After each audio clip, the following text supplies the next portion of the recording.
মুহাম্মদ আলী জিন্নাহর দ্বিতীয় স্ত্রীর নাম ছিল রতনবাই পেটিট, যিনি রুটি নামে বেশি পরিচিত ছিলেন।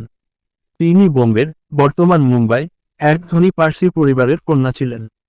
জিন্নাহকে বিয়ে করার পরে ইসলাম ধর্ম গ্রহণ করেন। বিভিন্ন ঐতিহাসিক সূত্রে উল্লেখ আছে যে ধর্মান্তরের পর তিনি মরিয়ম জিন্নাহ নাম গ্রহণ করেছিলেন। 1918 সালে তাদের বিয়ে হয় এবং তাদের একমাত্র কন্যা ছিলেন দিনা ওয়াদিয়া। তবে এটি গুরুত্বপূর্ণ বিষয় হল, ইতিহাসে তিনি আজও রতি বা রতনবাই পেটিট নামে বেশি পরিচিত। মরিয়ম জিন্নাহ নামটি ধর্মান্তরের পর গ্রহণ করা হলেও জনজীবনে ও ঐতিহাসিক আলোচনায় তার ডাকনাম রুটি জিন্নাহ বেশি ব্যবহৃত হয়। সুতরাং রতনবাই পেটিট জিন্নাহর দ্বিতীয় স্ত্রী ছিলেন। তিনি রুটি নামে পরিচিত ছিলেন। ইসলাম গ্রহণের পর মরিয়ম জিন্নাহ নাম ধারণ করেন। এই বক্তব্য ঐতিহাসিক সূত্র দ্বারা সমর্থিত।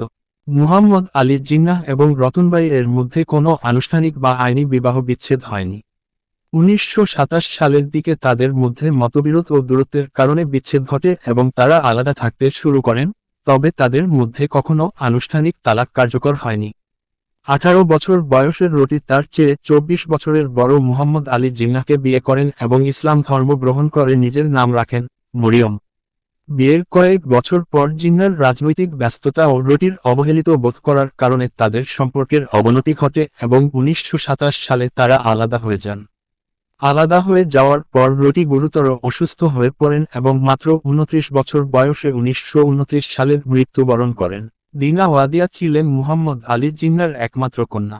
তিনি 15 আগস্ট 1919 সালে লন্ডনে জন্মগ্রহণ করেন। তার মা রতনবাই পেটিট বিয়ের পর ইসলাম ধর্ম গ্রহণ করেছিলেন। 1938 সালে মাত্র 19 বছর বয়সে দিনা মুম্বাইয়ের পার্সি ব্যবসায়ী নেভিল ওয়াদিয়াকে বিয়ে করেন। জিন্নাহ এই বিয়ের বিরোধিতা করেছিলেন, কারণ তিনি চেয়েছিলেন তার মেয়ে একজন মুসলিম যুবককে বিয়ে করুক। এ নিয়ে বাবা মেয়ের সম্পর্কে দূরত্ব সৃষ্টি হয়। 1943 সালে দিনা ও নেভিল আলাদা হয়ে যান, তবে তাদের মধ্যে কখনো আইনিভাবে বিবাহবিচ্ছেদ হয়নি।